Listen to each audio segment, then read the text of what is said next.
everyone, this is Anna from Expat Realty, and today I'm here to talk to you about the cost of living in Portugal in 2026.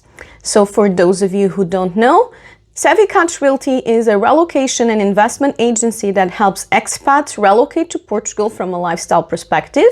We help you figure out where the best location for you is in the whole of continental Portugal according to your own personal lifestyle needs and budget. We are a team of locals that works in the whole country, and our goal is also to fight gentrification in a way that we provide as much information and protection to expats so they don't overpay, and both sides are happy with the transaction. The expats make a good deal and it doesn't inflate the local market. If this makes sense to you, do reach out to us in www.savvycatrealty.com, where we have all of the information listed transparently. So going into today's topic, which is the cost of living in Portugal in 2026. So when it comes to direct costs in 2025 to 2026, the inflation hasn't been huge. The official rate has not been yet announced, but it is estimated to be about 2.2%, which is a very good rate. On that note, Portugal also won the Economy of the Year award, which also makes it so that the economy in Portugal has been growing. But how are things looking from an actual local perspective? So when you look at the internal economy, there is a few things that you need to consider. In fact, yes, Portugal economy has shown a lot of growth, and the indicators that there are analyzed for this award of the best economy of the year haven't been very positive. But there are a number of things that aren't really looked at during these awards, like for example the cost of housing and the costs of the minimum wage versus the cost of life, in which Portugal is actually doing terribly. So in reality, the biggest inflation that we've seen in Portugal was in 2023. And in the past 2-3 years, as a local, we noticed a huge increase in the cost of life. And the government is indeed making an effort to raise the minimum wage in order for this gap not to be so huge. But this is a bit of a will effect, because the minimum wage being raised also will raise the cost of things, because the companies will have more costs. Because what is happening when the minimum wage is raised, and in this case, this year it was risen 50 euros, but in reality, each company will have to pay a significant amount more for each employee per year, and a lot of companies in Portugal are pretty much breaking even, so this will likely signify an increase in costs of basic necessities over this year, even though at the current moment there isn't a very significant increase. So in short, Portugal is more expensive from a local perspective, but it's still very attractive from an international perspective. Another thing that I would like to mention is that the increase of the Portuguese economy is in big due to tourism. Portugal has almost a fourth of our economy. I think it was 23.7% of our economy came from tourism this last year. And this is a good thing in a way that the economy has grown, but it is a bad thing in a way that it is an external factor that, for example, something like a pandemic, like the COVID pandemic, will completely break our economy because it is very dependent on tourism. And in that note, we did have some increase in other things, like the internal production of goods, but this increase was only about 2%. So it is not a significant increase. So the Portuguese economy is growing, but it is fragile. So, like I said, from an international perspective, it is indeed great that Portugal is growing, but from an internal perspective, there is quite a bit of fragilities here. So going into the actual costs of things. So to give you an idea of how much you will be spending in Portugal on a daily basis, if you go to a restaurant, a basic restaurant that is not basically your daily meal kind of thing, it will probably cost you between 13 and 16 euros. That's generally how much the daily meals on the restaurants tend to cost. On the basic ones, of course. If you want to go something more medium, high-end, it tends to be between 20 and 30 euros per person, which is still very attractive for most people. If you go for like a McDonald's or a kind of a mall meal, it tends to be about 10 euros. 10, 12 euros, let's go, depending, of course, on what you order. If a beer, for example, a pint of beer, half a liter of beer, tends to be on the 3 to 5 euro range. Then if the coffee tends to be between 1 euro and 2.5 euros. 2.5 euros is considered very expensive, by the way. Then if you are looking at the market regulars, like for example milk, 1 liter of milk is about 1 euro. Fresh bread, half a kilo of bread tends to be around 1.60 euro. 1 kilo of rice tends to be 1.5 euro. 12 eggs tend to be about 3.5 euros. So things are still quite affordable. 1 kilo of chicken is about 7 euros.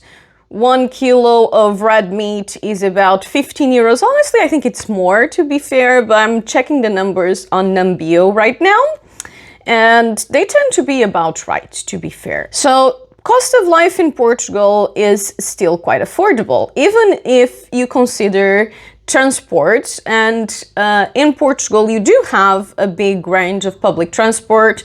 You, of course, the gas is actually quite expensive, or it can be quite expensive. Personally, my car uses diesel, and I have put diesel in my car just yesterday at 1.53 euros per liter, but sometimes it tends to vary between 1.50 and 1.70 depending on location, seasonality, and so on. The gasoline tends to be slightly more expensive, so it tends to be between 1.60 and 1.80. Depending once again on seasonality, season, and so on and so forth. Then when it comes going back to public transportation, the public transport pass in the big cities tends to be between 40 and 55 euros. And it gives you access the whole month to metro and bus. So it is quite affordable indeed. And let me see. Utilities, yes. Utilities will drastically depend on your energy efficiency of the home you are in. So if you have a high energy efficiency, and the high energy efficiency means B and A, it tends to be fairly affordable. Let's see, for a 2-people household, you will be looking at paying between 20 and 30 euros for electricity, and between 10 and 20 euros for water. And the lower your energy efficient it is, the more you will be paying for electricity. But generally, it doesn't really go over 60 euros unless you use really bad energy efficient wise heating systems. So, the biggest cost in living in Portugal will be rent. If you are living alone, I would say, excluding rent, it's easy to live in Portugal with 750 euros per month, excluding rent. So I would say 800 to 1,000 if you want to be comfortable. The more you have, the more comfortable you will be. But the problem here goes to rent. And the biggest the city is, the more you will be paying for rent. So if you are looking at a one-bedroom apartment in Lisbon, it will be costing you probably between 1,000 to 2,000 euros, depending on location, size, how new it is, energy efficiency, proximity to transports, and all of that. And the 1,000 one will probably not be a very good one. So that is the most expensive option. Lisbon is very significantly more expensive than any other city in Portugal.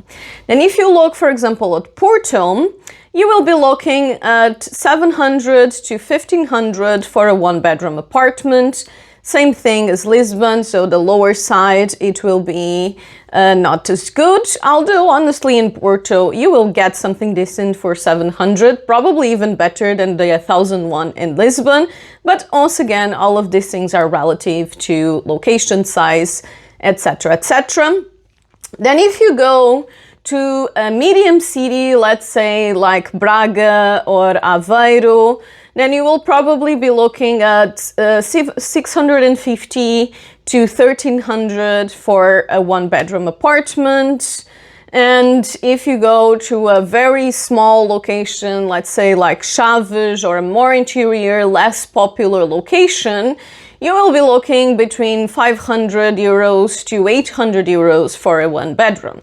So location will be very, very significant when you are considering the cost of life in Portugal. The cost of rent will be very, very significant. When it comes to buying the house, then you are able to get loans in Portugal, even being a foreigner. The loan has to be less than 35% of your income, so the monthly installment has to be less than 35% of your income. That is called the effort rate. And overall, if you have the ability to make the down payment, and you do have to have at least 30% of the overall amount of the house you are purchasing, then buying can be a great option, and it will more likely than not cost you less per month than renting. Of course, you do have to make the down payment first.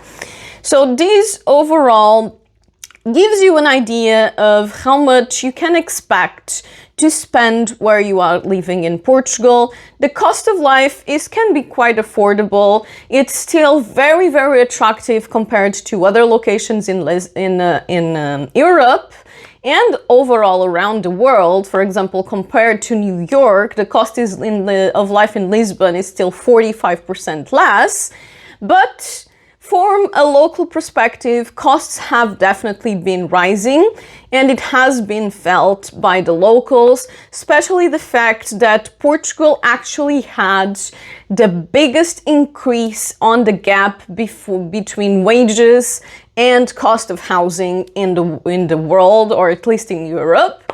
So locally, things are definitely getting tension, and the tension is being felt. And that's one of the reasons I decided to create this business and operate in this way, so that I can provide as much information to expats as possible, so they make good purchases that do not inflate the local market. As one of the biggest factors to this rise in prices was exactly the fact that a lot of people come from outside of Portugal, from different markets with much higher prices, and end up overpaying for property because they do not have all of the information. So if this is something that you find interesting and you would like to work with us and agree with our philosophy, do reach out to us at contact@savvycatrealty.com. You can always book a call directly on our website in www.savvycatrealty.com, and these qualification calls are completely free. You can book them with one of my agents anytime. You just go into our calendar and book it for free. And if you want to have more technical advisory directly from me, then you can also book a call, but you will have a cost of 100 euros plus VAT. So I hope that this video was useful. I hope I was able to provide you an overview of the economical situation in Portugal for 2026. We are here every week with new information about Portugal, living in Portugal, locations in Portugal, and so on. So if you find this useful, do subscribe to our channel. And I hope to see you all next week and that you all have a wonderful 2026. Oh, and on that note, since this video will be posted on the second Friday of January, I would like to also note that our prices were going to rise for all of our packages and services by 20%. Because of the rise in prices in Portugal. And if you still want to get our 2025 prices, do get a long and secure service before the 12th of January for rentals and the end of January for buying packages. So, see you all next week. Bye.